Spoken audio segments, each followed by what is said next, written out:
인들이 성경을 안다 했을 때에 성경 말씀을 아는데 가장 적이라 할까요? 성경을 이해하지 못하고 깨닫지 못하고 해석하지 못하게 된 근본적인 어떤 이유라 할까요? 그것은 무엇이냐면 어떤 것도 아니라 우리 스스로 성경을 보는 관점이 현상적으로 보는 관점이 지배를 받아요. 그러니까 우리 생각으로 성경을 해석하려고 하는 거예요. 그러니까 하나님의 말씀은 성령님에 의해서 기록된 말씀인데, 성령님에 의해서 기록됐다는 전제가 뭐냐면 내가 성령 충만하지 않으면 성경을 읽고 해석할 수가 없다는 거거든요. 근데 지금 우리 한계가 뭐냐면 마치 헬라 철학과 같이 헬라 사상과 똑같은 것이죠. 우리 어떤 지식이라고 하는 것과 현상적인 것들을 통해서 성경을 해석하려고 그래요. 그러다 보니 성경이 하나님께서 의도하셨던 대로 해석되지 않고 우리 수준에서 해석이 되다 보니까 하나님이 말씀하시려고 했던 그 근본 어떤 의도하신 바와는 전혀 다르게 해석될 수가 있어요. 이것이 어떻게 보면 우리가 인생을 살아감에 있어서 가장 문제가 아닐까 싶습니다.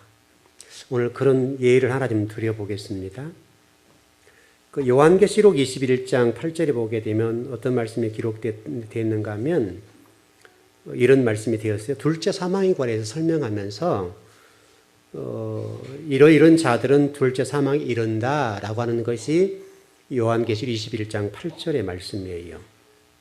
이 둘째 사망이라고 하는 것에 관한 이론적인 정립이 한국교회에 어떻게 되었는가를 좀 보게 되면 그렇습니다. 자, 가장 전통적인 방법을 해석을 해볼게요. 지금 한국교회의 전통적인 둘째 사망에 대한 개념 정리, 해석은 이렇습니다.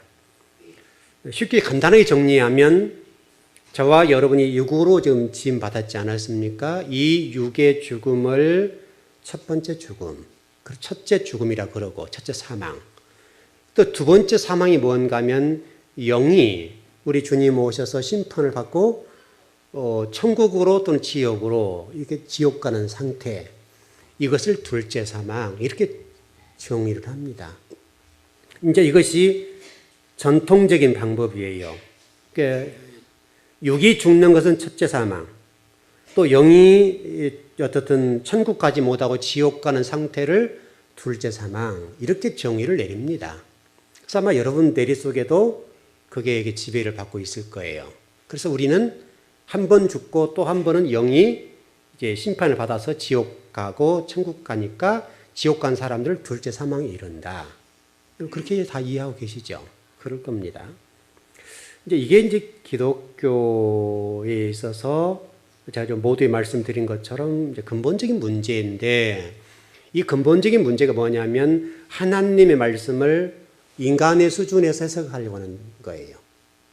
하나님 말씀은 성령의 감동함에 의해서 기록된 말씀이기 때문에 인간적인 지식과 인간적인 어떤 사고와 의식구조 세계 속에서 말씀을 해석하게 되면 하나님 말씀과 좀 동떨어지겠죠.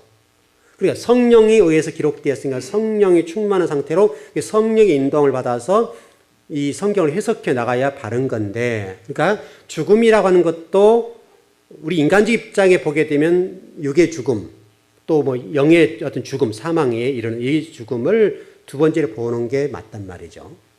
이것을 우리가 좀 정리해 봤을 때 이게 뭐라고 설명할 수 있는가 하면 영의 문제를 육의 문제로 해석해 버리는 거예요.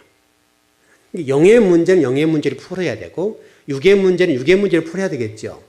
육의 문제, 영의 문제로 풀어야 될 말씀을 육의 문제로 풀어버리니까 전혀 다른 말씀이 된단 말이죠. 여러분, 저와 여러분은 죽음에 관해서 성경이 설명하지 않아도 자연사 할 수 있지, 자연사하지요. 이 지구상에 사는 사람 가운데 영원히 사는 사람 있어요, 없어요? 한 사람도 없어요. 그러니까 우리 창세기자 1장 1절을 제가 그러면 소개하면서 설명드렸던 것처럼 하나님 태초에 천지를 창조하셨다. 첫째 날, 둘째 날, 셋째 날, 넷째 날, 다섯째, 여섯째 날 창조하시고 일곱째 날 안식하셨다. 이렇게 해석하게 되면 무슨 해석이라고 그랬어요? 현상적인 해석. 하나님은 천지 만물을 창조하신 분인데 첫째 날 이것 만드시고 둘째 날 이것 만드시고 셋째 날은 이것 만드시고 넷째 날 이것 만드시고 다섯째 날 이것 만드시고 여섯째 날은 사람 만들었다. 하나님의 성경을 그거 기록하려고 기록해 놓은 게 아니란 말이에요. 이미 하나님은 창세기 1장 1절의 말씀을 통해서 나는 이 세상 주인이야. 한마디로 끝냈다고요. 나는 이 세상 주인이고 내가 너희들의 구주와 주님이야. 나는 창조주야. 메시아야. 이렇게 이미 선언을 했단 말이에요. 그러니까 그분이 나는 이런 하나님인데 너희들이 첫째 날 이렇게 창조했고 둘째 날 이렇게 창조했고 셋째 날 창조 이렇게 하고 여섯째 날 이렇게 창조해서 너희들 믿어야 돼. 이렇게 성경에 기록되지 않았단 말이에요. 우리가 이제 이 함정에서 벗어나야 돼요. 그래서 현상적인 해석 방법에서 벗어나야 되겠는데 여전히 지금도 여러분의 영혼과 한국교회 성도들을 지배하는 게 뭐냐면 현상적인 해석이에요. 첫째 날 뭐 만들었다, 둘째 날 뭐 만들었다 계속 이런 식으로 해석하니까 넷째 날은 뭐 어떻게 되고 이렇게 해서 여러분 성경을 그렇게 해서 애워라고 우리에게 첫째 날 뭐 말이 애워, 둘째 날 뭐 해서 애워 이렇게 성경을 기록해 놓았겠냐고 여러분. 여러분 전혀 다른 거예요. 육의 관점으로 성경 해석하니까 우리 지식 수준에서 해석을 하는 거예요. 이게 문제예요. 여러분과 저는 그냥 놔둬도 죽어요. 죽는다 안 해도 저와 여러분 죽는다는 사람 다 알죠? 여러분과 제가 영원히 산다는 사람 있어요? 없어요? 굳이 하나님이 그 얘기를 할 필요가 있냐고요. 여러분의 구원의 문제와 하나님 나라를 세우는 일에 필요한 말씀을 전했겠지 여러분이 죽는다 그게 무슨 의미가 있어요? 그래서 바람 분다? 이건 의미가 없는 얘기잖아요. 여러분 이해되셨죠? 인간은 원래 죽어야 할 것들의 포로가 되어 갇혀있는 존재예요. 우리가 창세기 1장 2절에 보니까 저와 여러분이 어떻든 이미 우리가 어떻든 진리의 말씀을 따라서 죽어야 될 것들이 주인돼서 그것의 포로가 되어 갇혀있는 상태로 살아간단 말이에요. 그걸 아니까 하나님께서 너희들이 이렇게 해서 이렇게 고쳐야 돼. 이렇게 개간하고 너희들 이렇게 해 나가야 돼. 라고 성경을 기록해 놓은 구원사의 문제를 다루니까. 하나님은 이미 저희들이 죽어야 될 것들에 관해서 설명하고 우리를 깨트려야 될 것에 관해서 말씀하고 있단 말이에요. 그러니까 제가 조금 전에 예배 시작 기도를 드렸을 때 이렇게 드렸는데 우리 마음 땅이 하나님의 생명으로 바뀌고 하나님의 영이 우리를 통치할 수 있도록 바뀌어져 있어야 된단 말이에요. 그래서 하나님의 근본 의도인 뜻과 계획을 이루어 드릴 수 있는 하나님의 사람 될 수가 있어요.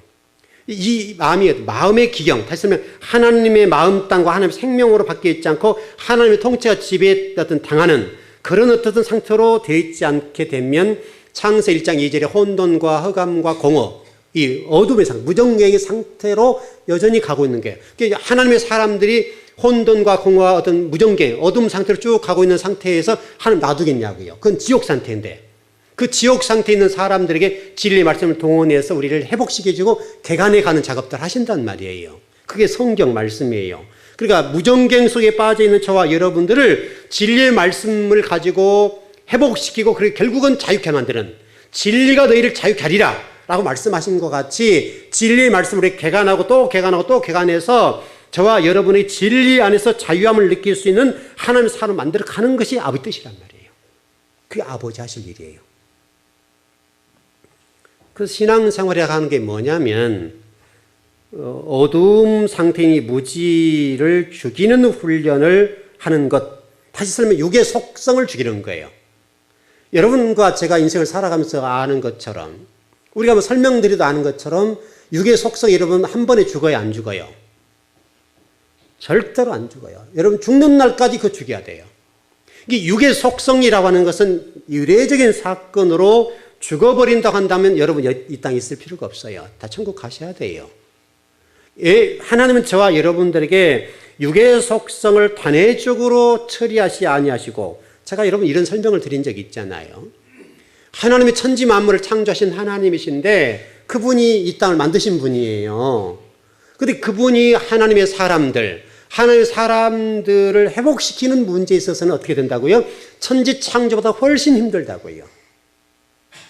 천지 창조를 하신 그 하나님이 우리 마음을 고치는 일이 천지 창조하는 일보다 훨씬 힘든 거예요. 왜? 우리 육의 지배를 받고 있으니까.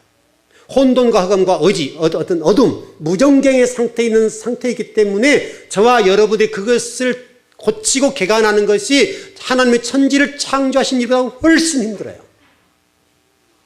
너무 힘든 거예요, 그게요.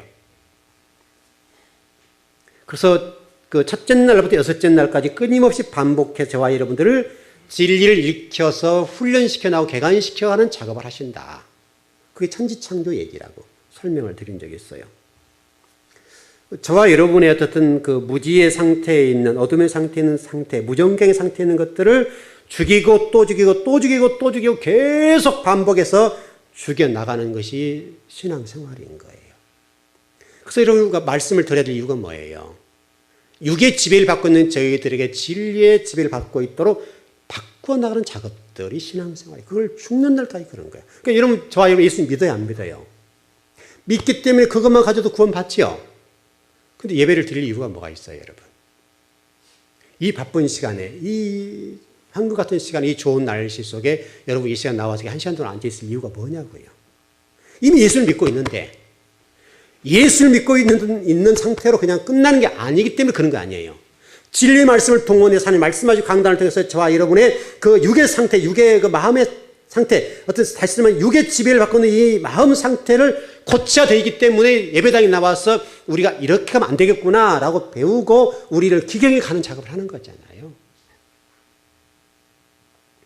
이 작업은 평생 해도 통과하기가 쉽지가 않아요. 우리 마음의 상태를 기경하고 개간하는 일은 평생 동안 다 해도 할 수가 없어요. 겨우 몇 퍼센트 정도. 그러니까 제가 지난 금요일에 말씀드렸던 것처럼 이 마음 땅을 기경하는 것들은 결국 이스라엘 백성들을 가지고 설명하자고 한다면 200만에서 300만 명 나온 가운데 2명 성공한 거예요. 2명. 마음 땅 기경하는 거. 그러니까 여러분 여호수아 갈렙이라는 사람, 또 모세가 마찬가지지만은 정말 마음 땅을 기경해서 가나안 땅 들어간 사람이 여러분 2사람밖에 없잖아요. 모세가 여러분 이스라엘 백성을 지도할 때, 인도할 때, 행진할 때 뭐라고 그랬어요? 하나님이 모세 입에 말씀 물려주신 대로 모세가 말씀을 전하더라. 그러니까 모세에게 설명했잖아요. 너 출애굽 3장에서 말씀하셨잖아요. 모세야 너 네 존재가 어떤 존재인지 아니? 네 존재는 이 떨기나무야. 이 떨기나무라는 존재를 제가 히브리어를 통해 설명드렸잖아요. 떨기나무라고 하는 것은 이 나무 목재로 사용할 수 없고 풀로도 사용할 수 없는 그런 존재. 그러니까 우리 그 아담이라고 하는 하아담이라는 존재에 보기에는 하아담이 뭐라고 그랬어요? 땅으로부터 올라온 먼지다, 먼지. 그 먼지 하나님 생명의 기운이 드러나는 살아있는 사람이 되었더라. 바로 그 상태란 말이죠. 그 작업을 하는 거예요. 그러니까 모세가 궁중교육을 받고 미디안 광야에 40년 어떤 체험한 사람이니까 굉장한 사람이요, 여러분. 궁중교육, 왕교육을 받은 사람이란 말이죠. 왕교육을 받은 사람이니까 통치자가 돼서 왕으로 다스릴 수 있는 그런 지식과 지혜를 가졌던 사람이에요. 근데 그 사람을 하나님이 불러서 한 말씀하신 게 뭐냐면 너 신발을 벗어야 돼. 너 가지고 있는 이력서와 너의 지식과 너의 가치와 의식과 다 내려놓을 때 네가 쓰임받을 거야. 그리고 내가 네 입에 말씀 물려주는 대로 살아. 그러니까 모세가 그 이후로 자신의 존재가 아무것도 아니라는 사실을 깨닫게 되고 그의 이익서를 다 내려놓고 신발을 벗어봤더라. 신발을 벗었다는 얘기는 내가 하나님 앞 종입니다 라는 전제예요. 종이란 개념이 뭐예요? 나는 없다. 나는. 여러분 종은 자기의 생각을 설명할 수가 있어요. 자기의 주장을 얘기할 수 있어요. 아무것도 할 수 없는 존재가 종이라는 개념이에요. 종은 그냥 주인이 시키면 시키는 것을 하는 것이 종이에요. 그래서 그 이후로 하나님이 모세에게 말씀을 물려주시니까 그 물려주신 대로 살았다고요. 유일하게 한 번 실수했죠. 그 한 번 실수한 것 때문에 하나님이 그를 가나안 땅에 못 가겠다. 물론 모세는 가나안 땅 들어가지 않고 죽어야 맞아요. 여러분과 저도 동일해요. 저와 여러분들이 가지고 있는 어떤 지식도 있고 세상적인 지위도 있고 명예도 있고 다 있어요. 하나님이 말씀하신 것은 그럼에도 불구하고 우리 이 마음 땅이라고 하는 것들의 육의 속성을 가지고 있어서 끊임없이 이걸 개간하지 않으면 안 된다. 이게 그런데 만만하지 않다 이 말이죠. 그래서 하나님은 매일매일 저희들에게 그 육의 땅들을 죽이는 작업들을 하고 계셔요. 그것을 쉽게 설명해서 둘째 사망이라고 그래요. 둘째 사망이라고 하는 것은 우리가 두 번 죽는다는 말이 아니에요. 이미 우리는 죽는 건데 무슨 죽는 것을 또 얘기할 수 있겠어요. 그러니까 하나님이 두 번 죽이지 아니하시고 저와 여러분들이 죽인다는 개념, 사망이란 개념이 우리가 두 번 죽는다 이런 개념은 절대 아니라고요. 제가 여러분 그 에레미야서를 말씀 전할 때 이런 말씀 드렸어요. 끓는 가마 얘기했죠. 이스라엘 백성들에게 에레미야 선지자가 뭐라고 설명했어요? 에레미야야 끓는 가마를 봐라. 환상으로 보았잖아요. 끓는 가마를 보니까 가마가 이렇게 기울어졌더라. 근데 기울어진 가마는 다시 데려올 수가 없는데 끓는 가마를 보시면서 말씀한 게 뭐예요? 이스라엘 백성은 반드시 바벨론 포로가 되어야 살아. 여러분 반드시 바벨론이라고 하는 이 끓는 가마 속에 들어가야 산다는 거예요. 끓는 가마가 바벨론이잖아요. 이게 바벨론인데 바벨론이 가면 살 수 있고 너희들이 바벨론 떠나면 죽어. 근데 사람들이 바벨론을 좋아해서 안 좋아했어요. 거의 대다수가 도망가 다 가버렸단 말이죠.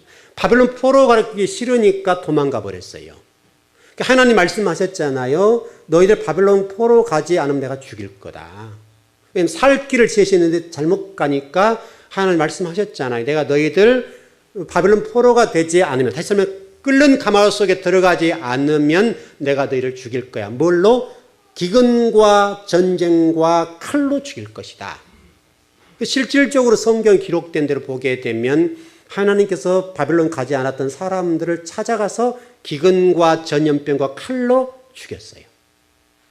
3분의 1씩, 3분의 1씩, 3분의 1씩 다 죽였다고요. 왜? 그것은 이미 죽은 상태예요. 마치 우리 창세기 6장에 설명한 것처럼 짐승이다. 육의 사람이 되었다라고 하는 것처럼 그렇고, 애굽에서 나왔던 사람들 광야에서 하나님 처절하게 죽이셨는데 그랬던 것처럼 그랬고, 민수기 10장 11절 이후로 하나님이 말씀 순종하지 않고 원망과 불평했던 그 이스라엘 백성을 진리가 찾아가서 죽였던 것처럼 죽였고, 그러니까 광야라고 해서 여러분 말씀이라고 그랬죠. 말씀. 광야가 말씀이기 때문에 말씀 있는 장소에 떠나니까 죽이는 거예요. 원망 불평하니까 죽였단 말이죠. 그게 여러분 뭐냐면 사망이에요. 둘째 사망. 둘째 사망이라고 하는 것은 저와 여러분 두 번 죽는다는 말이 아니라 저와 여러분의 육의 속성들을 죽이는 작업들, 이게 둘째 사망이라고 그래요. 이것을 그 히브리어로 보니까 히브리어 단어 뜻이 뭐냐면 반복한다. 사망이라는 히브리어 뜻이 뭐냐면 반복한다라고 돼요. 반복한다. 반복한다는 말이에요. 그러니까 죽는다는 말이 아니라 우리의 육의 속성을 또 죽이고 또 죽이고 또 깨트리고 잘라내고 또 잘라내는 거. 그리고 다시 설명은 창세기 1장 1절에 설명했던 것처럼 첫째 시계에서 여섯째 시계 속에 계속해서 우리를 개간하고 또 개간한 것처럼 저와 여러분의 육의 속성들을 반복적으로 죽이고 잘라내고 또 죽이고 또 죽인 것이 뭐냐면 둘째 사망이라고 한다 이 말이죠. 여러분과 제가 알고 있는 것처럼 전통적인 방법에서 두 번 죽는다라고 하는 것들은 결코 성경적인 해석은 아니다. 이렇게 정리를 할 수 있겠고요. 주목할 것은 저와 여러분의 무정경의 상태에 있는 것들을 깨트리고 소멸시켜 나가는 작업이 둘째 사망이라고 그런다. 정리되셨죠? 그럼 여러분들이 빨리빨리 어떻든 정리하고 또 죽여야 될 것을 금방 아실 거예요. 제가 로마서 새벽에 말씀드릴 때 그런 말씀 드렸어요. 환란이라고 하는 것을 해석해 드리면서 환란, 우리 로마서에 나와 있는 말씀이 있잖아요. 환란은 인내를, 인내는 연단을, 인내는 소망을 낳는다라고 하는 말씀이 있는데 그때 그 환란이라고 하는 제가 소개를 이렇게 해석을 해드렸어요. 환란이라고 하는 것은 바울이 설명하기를 뭐라고 설명했는가 하면 이 환란은 우리가 저와 여러분이 어려움 속에 있는 어떤 일이 아니라 여러분을 죽이기 위한 목적이 아니라 하나님이 저와 여러분을 하나님의 형상을 회복하게 한 하나님의 따뜻한 손길이다. 환난이라고 하는 것은 저와 여러분들 하나님의 형상으로 회복하도록 하나님께 저와 여러분이 내민 따뜻한 손길이 뭐냐면 환난이다.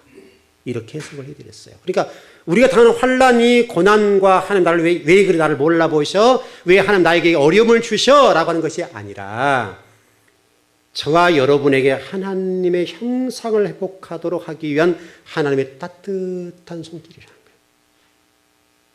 여러분 얼마나 중요한 메시지인지 몰라요. 혹시나 여러분 가운데 어떤 어려움을 당하시고 환난을 당하시고 고통을 당하신 분이 있거나 고난을 당하는 분이 있다고 한다면 그게 뭐냐면 바로 영의 문제를 다루는 거고 우리 속에 우리 내면에 존재하는 육의 속성들을 잘라내는 작업하니까 아픈 거예요. 여러분 잘라내는 아프죠. 제가 어제 조금 일을 하다가 조금 이렇게 좀 이렇게 상처가 났는데요. 아파요. 그래서 이게 만지면 아프고 그래서 제가 이게 데일밴드라고 합니까? 데일밴드 발라놨는데 아무것도 아니에요. 피가 나지도 않아요. 살점이 좀 나갔어요. 살점이 나갔는데 살점 좀 나갔는데 아파요. 이게 자질이 아파요. 그러니까 이게 데일밴드 발랐다고요. 잘라내면 아픈 거예요. 그게 환난인 거예요. 근데 그것이 뭐냐면 하나님의 따뜻한 손길인데 하나님이 저와 여러분을 하나님의 형상으로 회복하기 위한 주님의 사랑이라는 거예요. 환난 가운데 있으면 하나님 나에게 왜 이렇게 이런 고난을 주 나를 죽이려고 하실까? 이게 아니란 말이죠.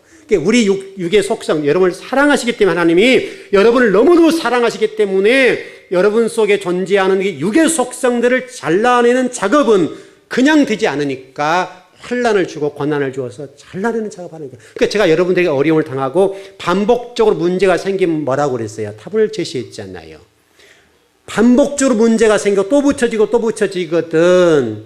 그것은 영적인 문제니까 성전 달려가서 기도하세요. 성전 나와서 예배 열심히 드리세요. 그렇게 답을 제시했잖아요. 그것 이상 답이 없어요. 여러분 가운데 육의 문제가 붙이고 또 사건과 또 사건이 붙여지고 또 계속 붙여지는 이유가 뭐예요? 그거라고요. 하나님 여러분 부르시는 작업. 하나님이 여러분을 만나고 싶다는 거예요. 네가 성전에 달려와서 나와 좀 대화 좀 해줘. 나와 교제 좀 해줘. 라고 하는 하나님의 따뜻한 배려의 손길이란 말이에요. 그래서 성전에 달려와서 기도하고 하나님 앞에 영적으로 충만한 육의 속성들을 잘라내고 그 가운데 주님께 나아가는 거예요. 우리 육의 속성을 죽이는 것은 우리 힘으로 안 돼요. 우리가 여러분 그런 사람이잖아요. 원죄를 가지고 있는 사람들이기 때문에 저와 여러분들이 이 육의 속성을 스스로 죽일 수가 없어요. 할 수 없는 거예요, 여러분. 그 하나님의 어떤 지혜를 동원하고 지식을 동원하고 여러 가지 방법을 동원해서 저와 여러분들을 잘라내는 거예요. 그렇지는 안 되니까. 고난과 환난 주자는 우리가 이런 변해 안 변해요? 변할 수가 없어요. 변하지 않는 것이 우리예요. 그러니까 하나님의 그런 방법을 동원해서 저와 여러분들을 소멸시키고 우리의 어떤 잘못된 것들을 잘라내는 작업들을 한단 말이죠. 그래서 바울은 그것을 하나님이 하나님 형상을 회복하기 위한 하나님의 따뜻한 손길이라고 설명했다고요. 그것을 요한계시록에서는 불못이다 이런 설명을 해요. 불못, 끓는 가마, 불못 이런 설명이에요. 저와 여러분 불못 속에 집어넣고 끓는 가마 속에 집어넣어서 우리를 회복시키는 거예요. 여러분 다니엘이 여러분 어떻게 했어요? 다니엘이 끓는 가마 속에 들어갔습니까? 집어넣어서 살리는 거예요. 그것이 성경의 가르침이에요. 또 여러분 사자 속에 들어갔던 다니엘 친구들 그 얘기 맞지요? 그 속에 들어가야 사는 거예요. 그것을 상징적으로 보여주는 거예요. 너희들 그 속에 들어갔다 나와야 산다 이거예요. 그래서 저와 여러분 가운데 이 불못 끓는 가마를 주시는 것은 저와 여러분들을 죽이기 위한 목적이 아니라 저와 여러분들을 살기 위해서 끓는 가마를 주시는 거예요. 그게 하나님의 사랑이란 말이죠. 우리 간단하게 좀 설명하면 그렇잖아요. 여러분 자식이 잘못되었다 한다면 잘못 가고 있는 그 자식에게 엉덩이 들이면 잘 간다 이렇게 할 수는 없잖아요. 여러분. 자식이 잘못 가고 바른 방향으로 가지 않게 되면 그걸 방치하면 그건 부모가 아니죠. 사랑하지 않는 거죠. 잘못 가고 있는 자식, 잘못된 방향으로 가고 있는 그 자식을 향해서 부모가 회초리를 들어서 종아리를 때려주는 것이 사랑이란 말이죠. 그 회초리를 들어 때려주니까 자식이 정신을 차리고 회복되는 거예요. 여러분 똑같은 얘기죠, 여러분. 그렇게 이치를 설명하면 간단한 거예요.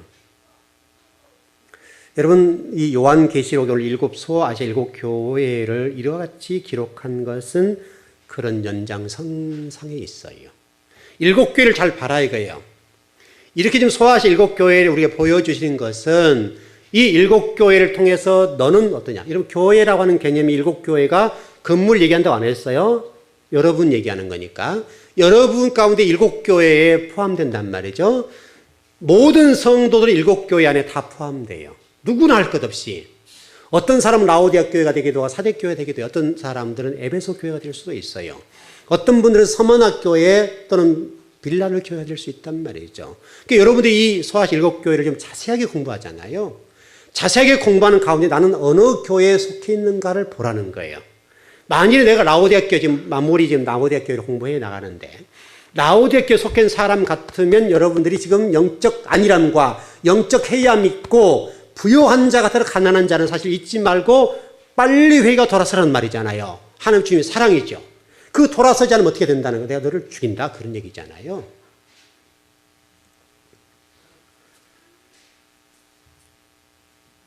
여러분, 지금 시대도 마찬가지, 예수님 당시도 마찬가지고요.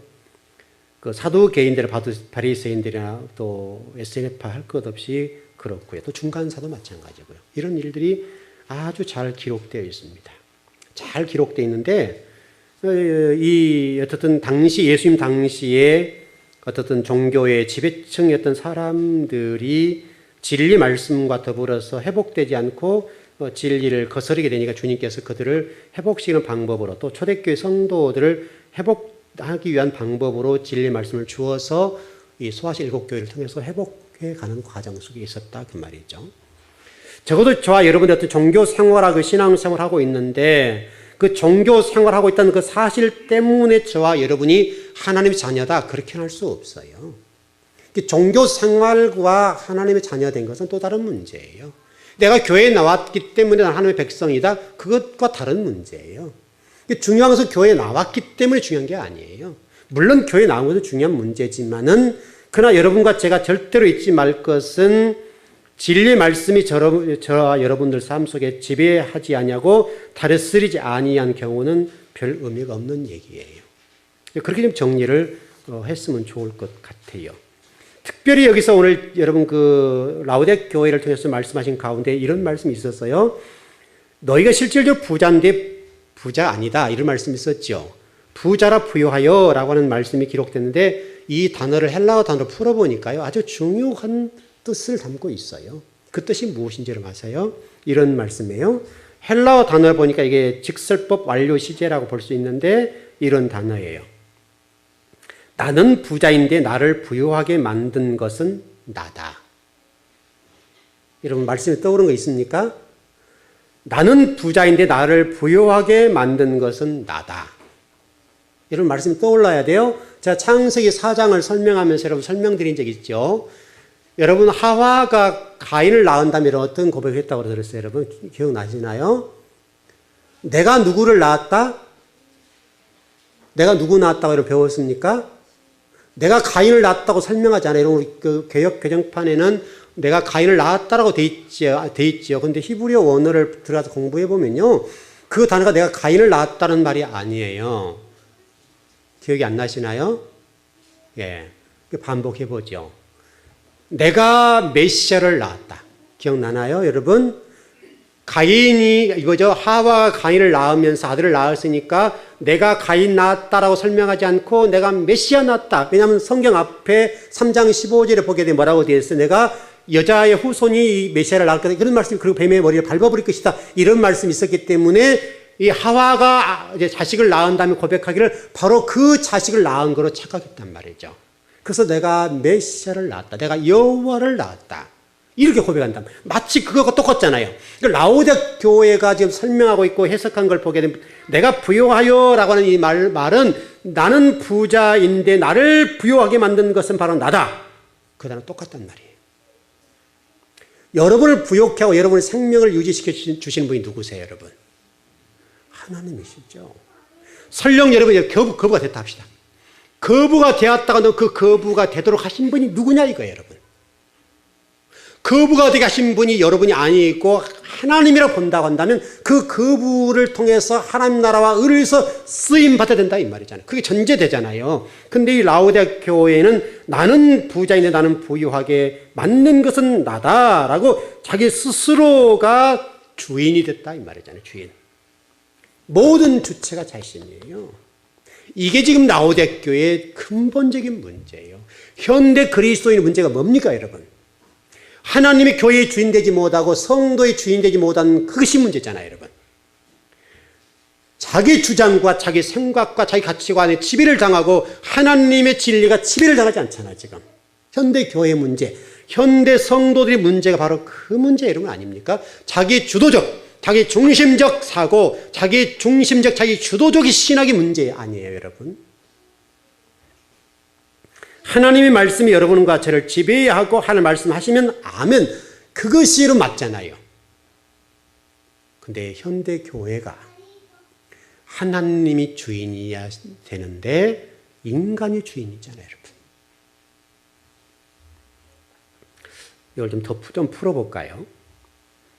근데 이 부자다, 내가 부자다라고 하는 이 부분을 성경 전체 좀 풀어보니까 이걸 여러분 그 라오디아 교회도 미지근하다 그 말씀이 있었죠. 차지도 돕지 않다 그 말씀이 있었죠.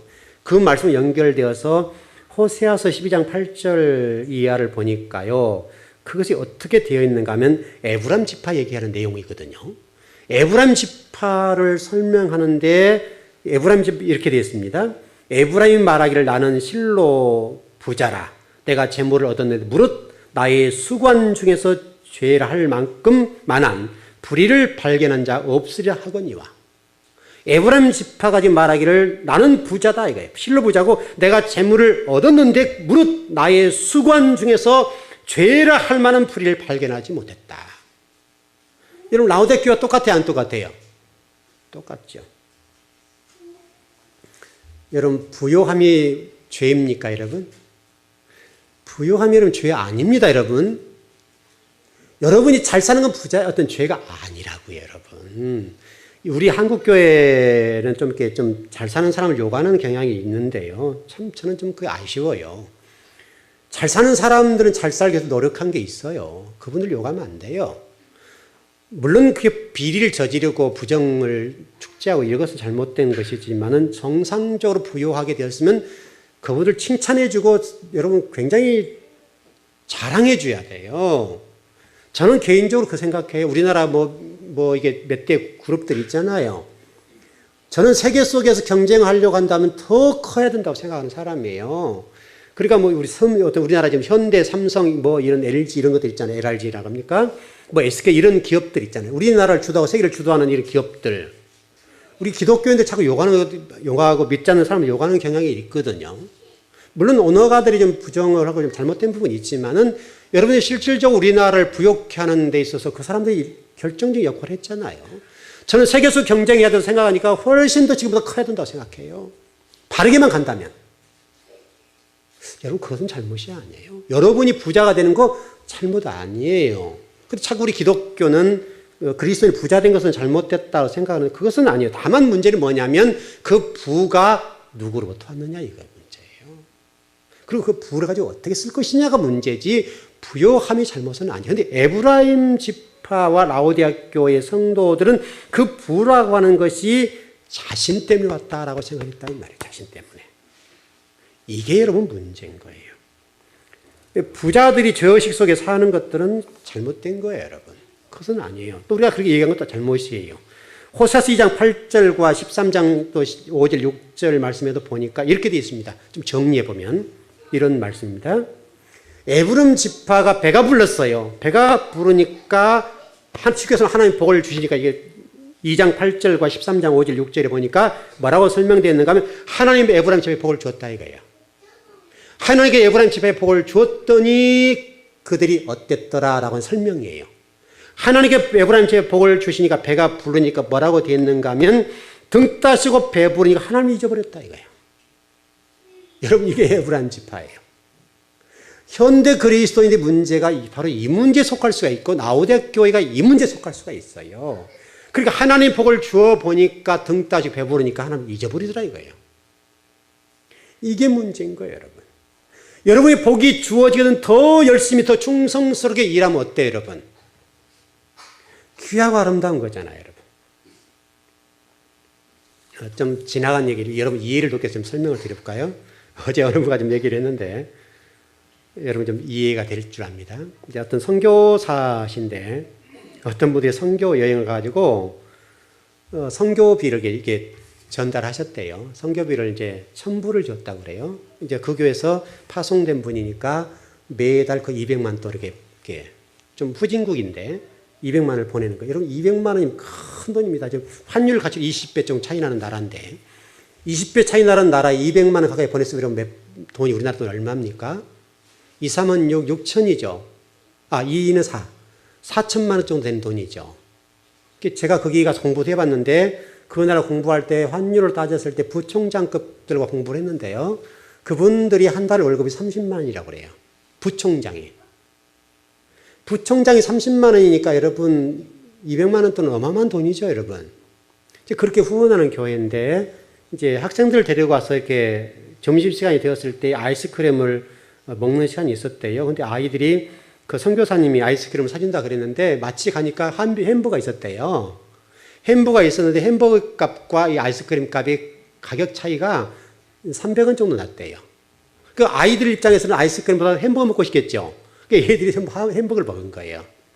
그러니까 그쪽 사모님이 와서 하는 얘기가 이렇게 얘기하더래요.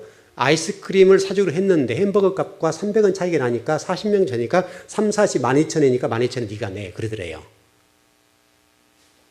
여러분 이해되셨나요? 12,000원 차이가 나니까 12,000원 부분은 니들이 내고 내가 아이스크림 값만 계산할게 이랬다는 거죠. 혹시 우리 교회 성도들 그런 분이 계시나요? 여러분 좀 그 설교 가운데 미안한 얘기입니다. 좀 추접스럽잖아요. 여러분 그렇지 않습니까? 여러분 깨끗하게 12,000원 더 내고 이렇게 화끈하게 쏜다 합니까? 표현이 어쩐지 모르겠는데. 화끈하게 쏘면 좋잖아요, 여러분. 그래 했는데 그러니까 그 옆에 있는 장로님 하신 말씀이 이렇게 얘기했대요. 햄버거 내버려. 그랬대요. 화가 나가지고. 그래서 햄버거 계산하고 왔다는 거예요. 여러분 이럴 수가 있어요. 이게 너무나 이게 우리가요 은혜를 잃어버린 거예요. 그게 28년 동안 선교비를 그렇게 보낸 교회예요. 보낸 선교지예요. 이 교회에서 파송된 선교사로서 과거는 250만 원씩 보냈대요. 지금 가정부가 2명이래요. 그렇게 화롭게 사는 거예요. 그렇게 화롭게 사는데 단돈 12,000원 때문에 그 12,000원을 떠넘기더라 이거예요. 이게 우리 사람이라 이 말이죠. 그러면 선교를 파송하는 입장에서 화가 나겠어요, 안 나겠어요? 그 선교비 들고 와버리겠어요, 안 들고 오겠어요? 들고 와버리죠. 그래서 나머지 600만 원 이렇게 갖고 남았는데 그거 교회 앞에 드렸다는 거죠. 갖고 와버린 거죠. 그것도 드릴 수 있죠, 여러분.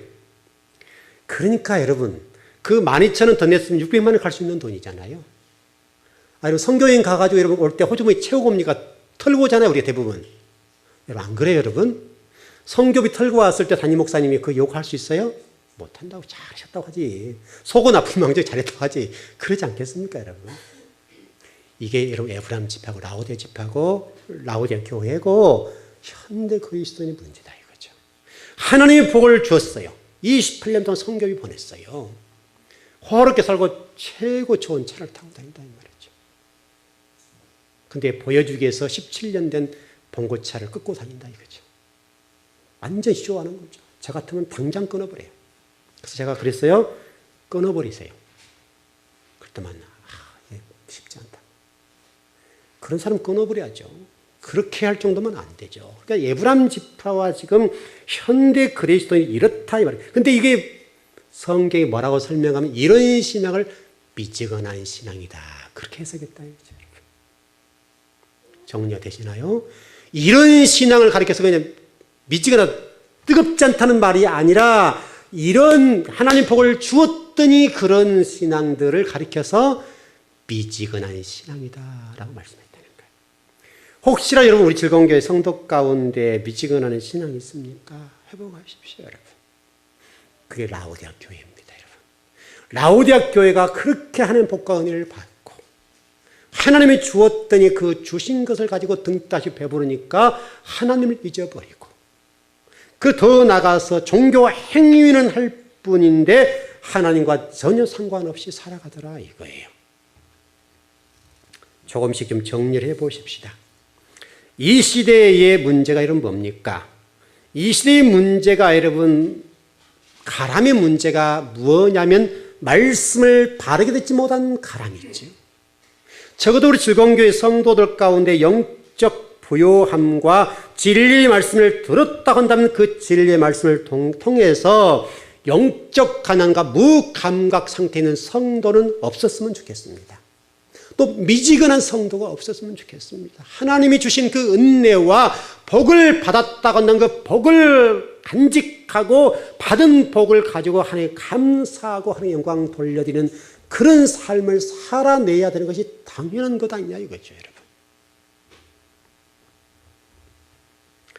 여러분, 이 라오디아 교회와 대입되는 교회가 있는데 바로 서머나 교회이죠, 여러분. 성경이 소아시 7교회를 설명하면서 서머나 교회와 라오디아 교회를 이렇게 딱 비교를 해놨다는 것을 여러분 잘 기억하셔야 됩니다. 여러분들의 말씀을 들으면서 무엇을 생각하셨나요? 여러분과 제가 이 라오디아 교회의 말씀을 통해서 절대로 잊지 않기를 바라는 것은 하나님의 은혜를 잊지 마십시오. 하나님 여러분들에게 복과 생명을 주시고 지금도 한없는 사랑으로 여러분들에게 따뜻한 손길을 보내시고 지금도 여러분을 부르시고 지금도 하나님의 수고가 있다는 것을 잊지 마십시오. 우리의 이 마음 상태가 육의 상태고 땅의 속성이 있기 때문에 하나님이 십자가를 지신 것보다 훨씬 지금 수고하고 계신다는 사실을 잊지 마십시오. 밤잠을 못 자주 지금도 끙끙 앓으시고 여러분 한 영혼 한 영혼을 바라보시면서 저 영혼을 어떻게 회복시킬까에 관해서 지금도 고민하고 계시고 지금도 힘들어 하신다는 사실을 잊지 마시고 정말 그 하나님이 여러분 때문에 기뻐하시고 여러분 때 영광을 받으시는 정도의 성도가 되었으면 좋겠습니다. 여러분이 그 복을 받아서 하나님께 영광을 돌렸으면 좋겠습니다. 기도하겠습니다.